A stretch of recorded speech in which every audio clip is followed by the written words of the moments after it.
वंदे श्रीमदनमोहनम।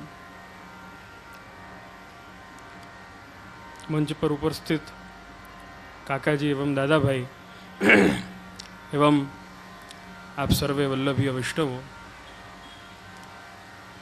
शिक्षापत्र एक एवो अमूल्य ग्रंथ है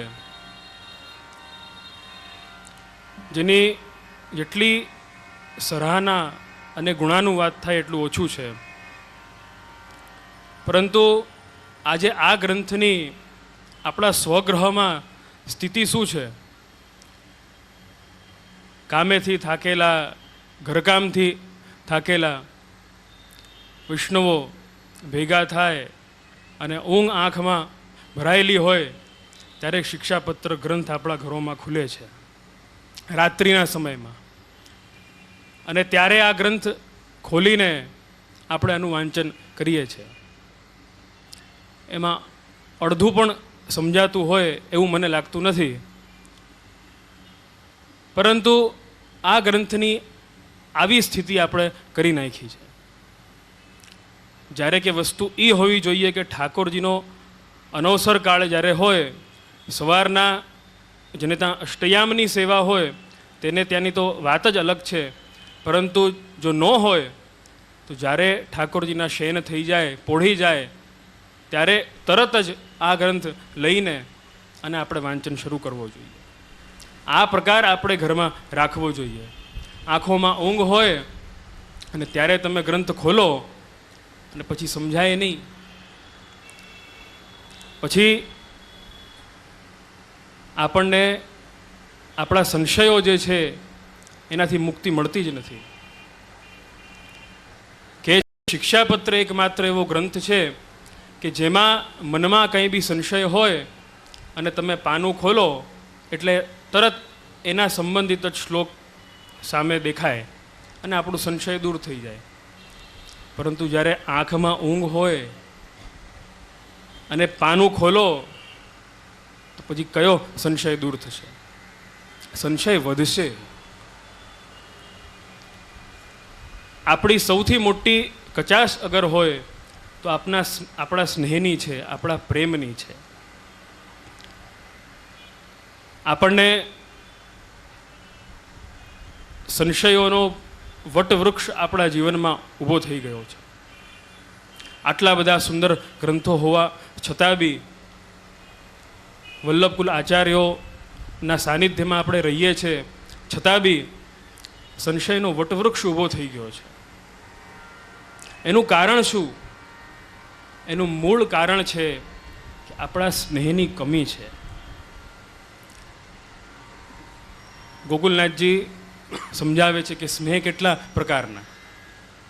आपणने एम थाय कि स्नेह एक ज प्रकारनो होय, एक लौकिक स्नेह अने एक अलौकिक स्नेह। आपणने ई ज ख्याल छे, परंतु गोकुलनाथजी समझावे छे कि स्नेहना 4 प्रकार। पहलो प्रकार विषयी स्नेह, बीजो प्रकार सहज स्नेह, त्रीजो प्रकार महात्म्ययी स्नेह अने चौथो प्रकार आरूढ़ स्नेह। विषयी स्नेह ए छे कि जे आपणे सर्वेने छे। आपणने कंईक स्वार्थ होय अने आपणे गुरु सन्मुख थईए, आपणे ठाकोरजीना सन्मुख थईए, एनुं नाम विषयी स्नेह प्रगट थयुं कहेवाय। कां तो ब्रह्मसंबंध लेवुं होय, कां तो ठाकोरजी पुष्टावा होय, कां तो पुष्टावेला ठाकोरजीनी सेवा पाછી पधरावी होय, कंईक ने कंईक काम होय अने आपणे ज्यारे सन्मुख थईए एटले विषयी स्नेह। बीजो सहज स्नेह। सहज स्नेह एटले ई स्नेह छे कि तमे नवरा होय, कोई काम न होय त्यारे तमने ओचिंताना ठाकोरजीनी याद आवी जाए, आपणी वैष्णवतानी याद आवी जाए त्यारे ई सहज स्नेह उत्पन्न थयो कहेवाय। त्रीजो महात्म्ययी स्नेह। महात्म्ययी स्नेह ई छे कि जेमां आपणे प्रभुनुं महात्म्य जाणीए। जेम आप सर्वे अहींया एकत्र थया छो, प्रभुनुं स्वरूप, प्रभु संबंधित भावनुं स्वरूप जाणवा अने एना ई सांभळीने અને પછી જે સ્નેહ ઉત્પન્ન થાય એને મહાત્મ્ય સ્નેહ કહે. ચોથો છે આરૂઢ સ્નેહ. આરૂઢ સ્નેહ ક્યારે ઉત્પન્ન થાય? જ્યારે પ્રભુ કૃપા કરે. મહાત્મ્ય જાણ્યા બાદ જ્યારે જીવ સેવા કરે છે, સેવામાં પ્રવૃત્ત થાય છે, ત્યારે એને આરૂઢ સ્નેહની પ્રાપ્તિ થાય છે. જે ગોપીજનોને થયો એ સ્નેહની પ્રાપ્તિ થાય છે. આજે આપણી આગળ કેવલ બે સ્નેહ રહી ગયા છે, વિષયી સ્નેહ અને સહજ સ્નેહ. જ્યારે બી કોઈ કામ હોય, કંઈ સ્વાર્થ હોય, ત્યારે આપણે સન્મુખ થઈએ, આજ્ઞા કંઈ લઈએ. અત્યારની સ્થિતિ તો એ છે કે વિષયી સ્નેહ બી પ્રગટ થતો ન હોય, બીજો આપણને બોલે, બ્રહ્મસમન છે તને, તું સેવા કર, બધું સારું થઈ જશે. કોઈ એમ કે બધું સારું થઈ ગયું એટલે બસ આપણે સેવા પ્રારંભ કરીએ. હવે કે છતાં બી હું કહીશ કે આપણી સ્નેહની જે શ્રેણી જે છે એ કેટલી નિમ્ન સ્તરની છે. આપણે તરત જઈને અને વિનંતી નહીં પરંતુ એક આજ્ઞારૂપી વિનંતી આપણે કરીએ, અમને મિશ્રી અને દૂધના ઠાકોરજી પધરાવા છે. આપણી વિનંતી નથી, આપણી પરોક્ષ આજ્ઞા જ છે. આપણે સાંભળવાની તસદી બી આપણે લીધી નહીં કે મારા ગુરુ મને શું આજ્ઞા કરે છે, એ પહેલાં સાંભળું. પહેલાં હું મારી ઈચ્છા શું છે એની વિનંતી કરું કે મારી ઈચ્છા છે કે હું સેવા કરું. હવે આપ મને આજ્ઞા કરો કે હું કયા પ્રકારે સેવા કરું. એ આપણે છોડીને અને આપણે સામે આજ્ઞા આપવા માટે દબાણ આપણે નાખીએ છીએ કે આપ અમને આ રીતની આજ્ઞા આપો. આપણો વિષય સ્નેહ.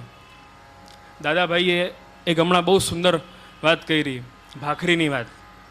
ભાખરીમાં શ્રીજી બાવા પ્રગટ થાય છે, દર્શન દે છે. આ આપણો વિષય સ્નેહ છે. કેમ? આપણું મન શેમાં હોય? ખાવામાં. ખાવાનો ટાઈમ થાય, 8:30-9 થાય, ડિનર ટાઈમ, એટલે ખાવામાં આપણું મન જાય. હવે શ્રીજી બાવા કે મારે જવું ક્યાં? સવારના સૂએ, બપોર ના ખાય, પાછો સૂઈ જાય, પાછો બહાર જાય, પાછો ખાય, તો મારે ક્યાં જવું? આની ઊંઘ પણ એવી છે ભયંકર કે આને તો સપના પણ ન આવે. સપનામાં પણ હું તો ન આવી શકું, તો પછી ક્યાં જાઉં? ભાખરીમાં જવું પડે. પછી દર્શન દેવા હોય તો પછી ભાખરીમાં પ્રગટ થવું પડે. એના સંદર્ભની જે એક વાત કહું આપને. એક બેન હતા, આ રીતે જેમ ભાખરીનો પ્રકાર જેમ ચાલુ થયો એમ જ એક બેન એકવાર ભાખરી રાંધી રહ્યા હતા દીકરાની માટે. દીકરો થાળી લઈને બેઠો હતો. દીકરાને ભાખરી બહુ પ્રિય હતી, બહુ ભાવતી. બેને ભાખરી બનાવી, ભાખરી સુંદર રીતે શેકાઈ ગઈ અને બેને ઉપાડીને ભાખરી દીકરાની થાળીમાં મૂકી. બેન બહુ સસ્પિશિયસ, બહુ શંકાસ્પદ હતા. આ બધા ભાખરીના પ્રસંગો સાંભળીને અને બહુ પ્રેરાયા હતા કે મારે ત્યાં બી ચોક્કસ ભાખરીમાં શ્રીનાથજી દર્શન આપશે જ. પ્રેરાયા હતા. એટલે ભાખરીને જોવે, રોજ જોવે. એક દાડો એ ક્ષણે એ જે ભાખરી બની હતી એમાં સાચે શ્રીજી બાવા ચિત્રિત થઈ ગયા, પ્રગટ થઈ ગયા. અને હજુ તો ભાખરી જોવે, રોજ એ જોવે એટલે બહુ સહજતાથી કે ભાઈ હવે હું તો રોજ જોઉં છું, પણ તો બી શંકાળું, સ્વભાવ શંકાળું. એટલે ભાખરી એની થાળીમાં મૂકી. છોકરાને બહુ પ્રિય હતી. મૂકતા આવે તો છોકરો ભાખરી ખાઈ ગયો. અને એમાં હકીકતમાં શ્રીજી બાવા. હવે ઓલા બેનને બહુ દુઃખ થયું, ખીજાણા ખૂબ. એને આ શું કર્યું, આમ તેમ સમજો નહીં ઓલો તો કે શું થયું. પછી બેનનું બધું કામ થયું, બેન સૂઈ ગયા. બેન સૂઈ ગયા. શંકાળુ સ્વભાવ હતો અને બહુ તાપ બી થયો કે ભાઈ આજે શ્રીજી બાવા પ્રગટ થયા પણ દર્શન બરાબર આપ્યા નહીં. શંકાળુ સ્વભાવ. પછી રાત્રે સૂએ તો ત્યાં જુએ છે કે સ્વપ્નમાં શ્રીજી બાવા સ્વયં ઠાળા છે. કહે છે કે હું તારા દીકરા ઉપર બહુ પ્રસન્ન થયો. તો બેનને તો આશ્ચર્ય થાય છે કે આપ મારી ઉપર આજ સુધી પ્રસન્ન થયા નથી, મને આજ સુધી કોઈ સ્વાનુભાવ નથી થયો, પણ મારા દીકરાએ આપની ચિત્રિત ભાખરી ખાઈ લીધી, એમાં આપ પ્રસન્ન કેમ થઈ ગયા? એટલે શ્રીજી બાએ આજ્ઞા કરી કે જુઓ, બહુ સહજ વાત છે. આખી પુષ્ટિ માર્ગીય સૃષ્ટિ મારી સેવા કરે છે, મારું સ્મરણ કરે છે, અને કણિકા કણિકા રૂપમાં મારા સ્વરૂપને પોતાનામાં સમાહિત કરે છે. કણિકા કણી વર્ષોમાં 10 વર્ષ, 20 વર્ષ, 25 વર્ષ જિંદગી જાય તો પણ સ્વરૂપ હૃદયારૂઢ થતું નથી. તારા છોકરાને જો, એને એક વારમાં મારા આખા સ્વરૂપને હૃદયારૂઢ કરી લીધો, સમાહિત કરી લીધો, એટલે હું એના ઉપર બહુ પ્રસન્ન થયો. ત્યારે એ બેનની આસક્તિ વિષયોથી છૂટી. પ્રભુને પરિશ્રમ લેવો પડ્યો, ભાખરીમાં આવવું પડ્યું. દામોદરો ભક્ત વશ્યો.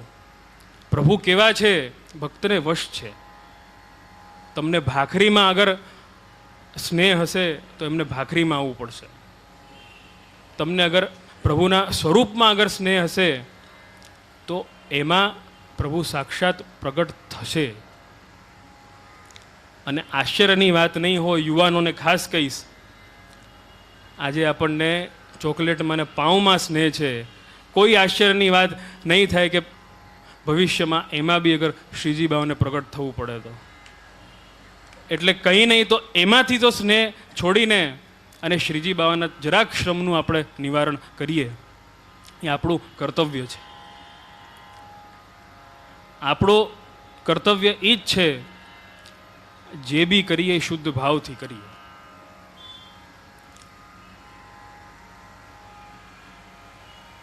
શિક્ષા પત્રમાં જ પહેલું જે પત્ર છે એમાં છેલ્લા શ્લોકમાં જ આનું નિરૂપણ છે કે જે કંઈ બી વૈષ્ણવો કરે શુદ્ધ ભાવથી કરે.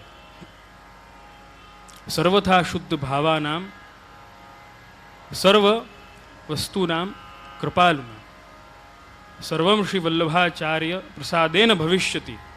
વૈષ્ણવો જે બી કંઈ કરે એ શુદ્ધ ભાવથી કરે. વૈષ્ણવોની સેવા કરે તો શુદ્ધ ભાવથી કરે, પરંતુ આ શુદ્ધ ભાવ આવે ક્યાંથી? સંશય અહીંયા એ ઊભો થાય છે કે આ શુદ્ધ ભાવ આવે ક્યાંથી? ત્યારે કે છે સર્વમ શ્રી વલ્લભાચાર્ય પ્રસાદેન ભવિષ્યતિ. બધું શ્રી મહાપ્રભુજીની કૃપાથી સાર્થક થઈ શકશે, સાધક થઈ શકશે. પરંતુ હું આપને એક વાત હજુ કહીશ કે આપણા ઉપર મહાપ્રભુજીની આટલી બધી કૃપા છે, છતાં બી એ વસ્તુ કેમ સિદ્ધ નથી થતી? એનું કારણ મોટામાં મોટું છે આપણા ભાવનું ખંડન થવું. આજે અહીંયા આપણે સન્મુખમાં બેઠા છે, દાદાભાઈની જે કંઈ બી આજ્ઞા થઈ એ આપણે સાંભળી, વચનામૃત પૂરા થયા, બીજા કોઈ વૈષ્ણવની વાત આપણે સાંભળી, ઘરે ગયા ઘરવાળાની વાત આપણે સાંભળી, ઓફિસે ગયા આપણા બોસની વાત આપણે સાંભળી, ફરવા ગયા આપણા દોસ્તારોની વાત આપણે સાંભળી. એ બધી વસ્તુઓ સાથે મળીને અને આખું મિક્સચર બની જાય છે, એટલે આપણા ભાવનું ખંડન થઈ જાય છે. વૈષ્ણવને એ જરૂર છે એ સાંભળે ઓછું અને સમજે વધારે. જે વસ્તુ સાંભળવાની છે એ સાંભળે. વૈષ્ણવ કેવા હોવા જોઈએ? ગોકુલનાથજી કલ્યાણ ભટ્ટને આજ્ઞા કરી. કલ્યાણ ભટ્ટને જિજ્ઞાસા થઈ કે વૈષ્ણવના ભાવનું ખંડન કેમ થાય છે, એ આપ આજ્ઞા કરો. વૈષ્ણવનું ભાવ કેમ એક જેવું સ્થિર રહેતું નથી, એ આપ આજ્ઞા કરો. ગોકુલનાથજીએ બહુ મંદ સ્મિત આપીને આજ્ઞા કરી. વૈષ્ણવના ભાવનું ખંડન થવાનું કારણ એક જ છે, એમની અસાવધાનતા. વૈષ્ણવો અસાવધાન છે. જ્યારે પ્રભુની સેવામાં હોય ત્યારે બી અસાવધાન છે. જો એનો દાખલો તમે જુઓ કે સેવામાં તમે હો ક્યારેક ક્યારેક કોઈ વસ્તુ ભૂલી જાઓ છો. કેમ એવું થાય છે? કેમ કે અસાવધાની છે. સાવધાન રહ્યો સેવામાં તો ક્યારે બી એવું ન થાય. આપણી અસાવધાનીના ચિહ્નો છે બધા. વૈષ્ણવોના ભાવનું ખંડન થાય, વચ્ચે વચ્ચે અવરોધ આવે, એ એટલે જ આવે છે કે આપણો ભાવ છે એ અસાવધાન છે, આપણે અસાવધાન છે. પ્રભુની જ્યારે વિપરીત લીલાઓ દેખાય, પ્રભુથી અધિક કોઈ દેખાય, ત્યારે આપણે એમાં આસક્ત થઈ જઈએ છીએ. જેમ આપણા હમણાં સંપ્રદાયમાં જ નહીં, સંપ્રદાયની બહારની છે એ તો વાત, છતાં બી કેટલા એવા બધા શાસ્ત્રીજીઓ છે કે જેમના દુસ્સાહસથી બ્રહ્મસંબંધ આપે છે, અને એ લોકોના દુસ્સાહસથી આપણે બધા વૈષ્ણવો ભ્રમિત થઈ રહ્યા છે. હકીકતમાં તો એક વાત કહું આપને, આપ સર્વે વલ્લભીય છો અને આપની સન્મુખમાં વલ્લભ છે. આપ વલ્લભીય એટલે જ છો કેમ કે વલ્લભ છે. વલ્લભીયને તો વલ્લભની આજ્ઞા સાંભળવી જોઈએ. વલ્લભીઓ ક્યાંય ઓર ભાગે તો એ વલ્લભીય ન કહેવાય, એ વૈષ્ણવો ન કહેવાય. વલ્લભીય તો એ જ છે કે જે વલ્લભની આજ્ઞા સાંભળે. મને બહુ આનંદ થયો, દાદાભાઈ આટલો શ્રમ લઈને અને આ આયોજન રાખ્યું છે, અતિ સુંદર વાત છે. હું તો એમ જ કહીશ કે આપણા સંપ્રદાયમાં આ પ્રકાર ચાલુ થવો જ જોઈએ કે આપણે આપણા ગુરુની આજ્ઞા આપણે સાંભળીએ, અન્યત્ર આપણે કેમ આપણે દોરીએ, અન્યત્ર આપણે કેમ ભાગીએ, અન્યનું કેમ આપણે સાંભળીએ. આપણા ગુરુ છે જે સર્વ સામર્થ્યયુક્ત છે, આપણે એમની આજ્ઞા કેમ ન સાંભળીએ. વલ્લભીય વલ્લભથી થયા છે, એમનો ભાવ ટકશે તો વલ્લભની આજ્ઞાઓથી ટકશે, વૈષ્ણવોના સત્સંગથી ટકશે. પરંતુ એમાં બી એક કાળજી રાખવાની બહુ મોટી જરૂર છે આપણને. વૈષ્ણવોમાં જ્યારે આપસમાં બી જ્યારે સત્સંગ થતા હોય છે ત્યારે પ્રકાર ટોળાઓનો ચાલુ ન થઈ જવો જોઈએ કે એક જણને ત્યાં સત્સંગ થાય એટલે બધા ટોળાઓ ભેગા થઈ જાય. નહીં, સમકક્ષ અને સંભાવી જે જીવો હોય એ ગુરુની આજ્ઞા લઈને અને સત્સંગ કરે ત્યારે એમને આ માર્ગ સાધ્ય બનશે. નવરત્નમાં આજ્ઞા છે, આપ જુઓ, આપ નિવેદનમ તું સ્મર્તવ્યમ સર્વથા તાદૃશયુજનૈ. એ આજ્ઞાનું તાત્પર્ય શું કે વૈષ્ણવો જ્યારે ભેગા થાય ત્યારે નિવેદનનું સ્મરણ કરે કે હું સમર્પિત જીવ છું, એનું સ્મરણ કરે, પોતાના સ્વાનુભાવ જે થયા છે એનું આદાન પ્રદાન કરે, એને એક્સચેન્જ કરે. પરંતુ આપણી સ્થિતિ એ છે કે આજે આપણે બધા વૈષ્ણવો આપસમાં શીખવાડવા મંડી ગયા છે. આપણી પરિસ્થિતિ એ ઊભી થઈ ગઈ છે જ્યારે કે આચાર્ય ચરણની આજ્ઞા છે સેવા કૃતે ગુરોર આજ્ઞા. આપણે વૈષ્ણવને શીખવાડીએ છીએ, કાલે તો 11 છે, ફૂલમંડલી થવી જ જોઈએ, તે ન કરી. આપણે શીખવાડીએ છીએ, અરે તમને શું ખબર કે ફૂલમંડલી થવી જોઈએ કે ન થવી જોઈએ. એને એના ગુરુની સન્મુખમાં જઈને એમનાથી પૂછવા દો કે મારે ફૂલમંડલી કરવી કે ન કરવી. એ આપણો મેટર જ નથી. આ ફૂલમંડલી થઈ ગયા બાદ જે આનંદ થયો છે એ આપણા સમકક્ષ અને સંભાવી જીવો સાથે આદાન પ્રદાન જ્યારે એનું થાય ત્યારે સત્સંગની સાર્થકતા આવે. શીખવાનું ગુરુની પાસે હોય, શીખવાનું સત્સંગમાં ન આવે. સત્સંગમાં તો ભાવના આદાન પ્રદાન થાય. એટલે અહીંયા આટલું સુંદર આયોજન દાદાભાઈએ શ્રમ લઈને કર્યું છે. હું તો ફક્ત એક વાત કહીશ કે એની સાર્થકતા એ જ છે કે આપણે સર્વે શિક્ષાપત્રનો ગ્રંથ અને એનો એક શ્લોક નિત્ય વાંચનનું ક્રમ રાખીએ, અને એ બી ઊંઘમાં નહીં, જાગતી આંખોમાં. જાગતી આંખોમાં એ ખાસ કહીશ. આપશ્રી પણ જાગતી આંખોથી સમજાવે આપણને, તો આપણો બી ધર્મ શું બને કે જાગતી આંખોથી સાંભળીએ અને જાગતી આંખોમાં જ ગ્રંથનું અવલોકન કરીએ. રાતના જ્યારે ભર ઊંઘમાં આંખો ડૂબેલી હોય ને ત્યારે ગ્રંથ ખુલે તો આપનો પરિશ્રમ તો વ્યર્થ થઈ જાય. એવું દુસ્સાહસ આપણા વૈષ્ણવે ન કરવું જોઈએ. એટલે જાગતી આંખોમાં જ્યારે ગ્રંથનું વાંચન થશે ત્યારે જ એની સાર્થકતા રહેશે.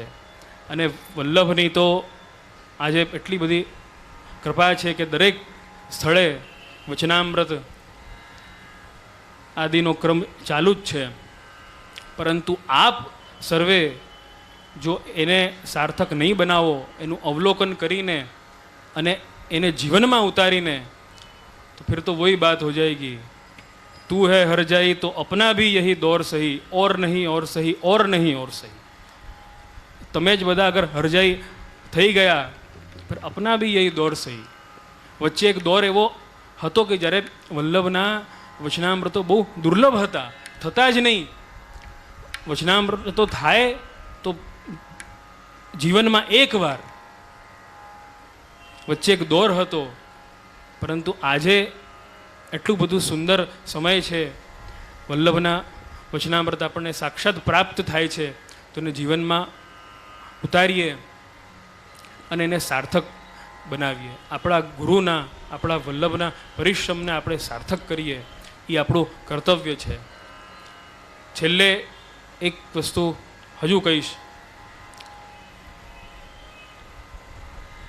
દાદાભાઈ દ્વારા જાહેરાત પણ જેમ હમણાં થઈ છે,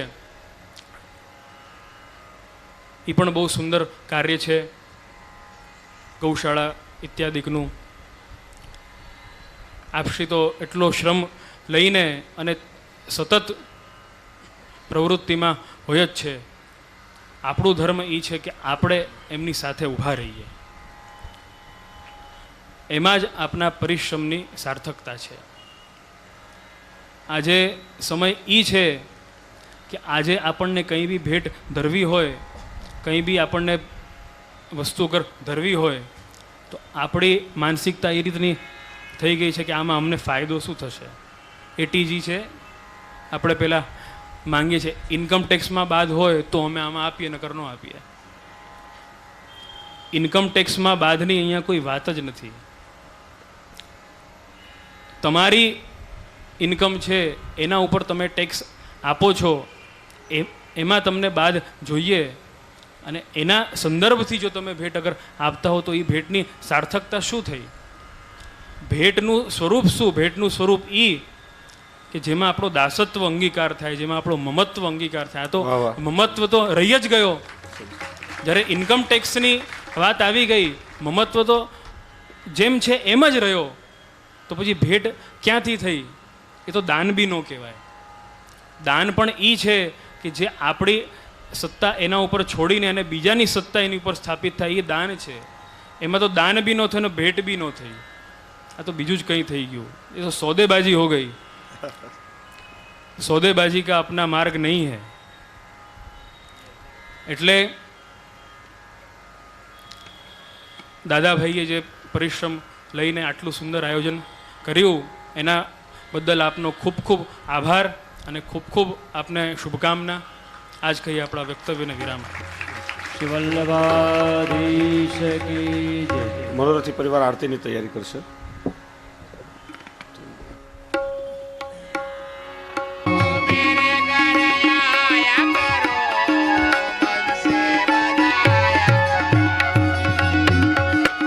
શ્યામ સુંદર વા મધુર મૂરત વા,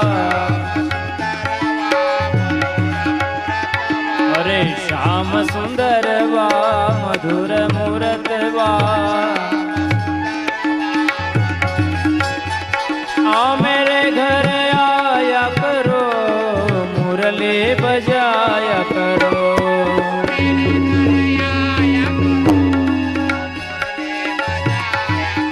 आ मेरे घर आया करो, बंसी बजाया करो.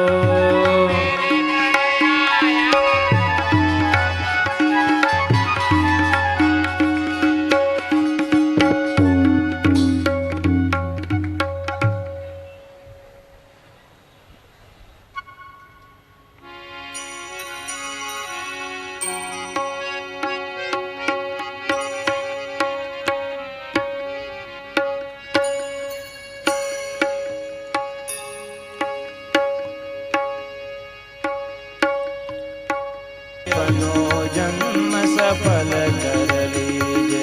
आरती वल्लभ वर कीजे, अपनो जन्म सफल कर लीजे। देवी जन के कारण आए, साथ श्री गोवर्धन नाथ को लाए। आरती वल्लभ वर की कीजे, अपनो जन्म सफल कर लीजे। श्री भागवत मर्म समझायो, लीला रस भूतल प्रगटायो। आरती वल्लभ वर की कीजे, अपनो जन्म सफल कर। निज जन के सब दोष मिटाए, सबको ब्रह्म सबोध कराए। आरती वल्लभ वर की कीजे, अपनो जन्म सफल कर लीजे। सेवा रीत प्रीत सिखलाए, पुष्टि मार्ग की ज्योत जलाए। आरती वल्लभ वर की कीजे, अपनो जन्म सफल कर लीजे। अब तो इतनी करुणा कीजे, वल्लभ अपनी शरण में लीजे। शरण में लीजे, शरण में लीजे। आरती वल्लभ वर की कीजे, अपनो जन्म सफल कर लीजे। आरती वल्लभ वर की कीजे, अपनो जन्म सफल कर लीजे।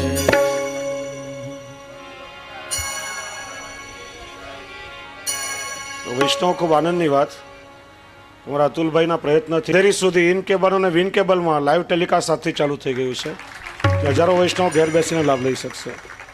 ખાલી દહીસર બોરીવલીમાં ડિફર ટેલિકાસ્ટ છે, એટલે બીજે દિવસે બતાવશે, બાકી અંધેરી સુધીમાં લાઈવ ટેલિકાસ્ટ છે. મારા અતુલભાઈને ખૂબ ખૂબ આભાર અને ધન્યવાદ. વૈષ્ણવના ખૂબ આશીર્વાદ મળશે અમને.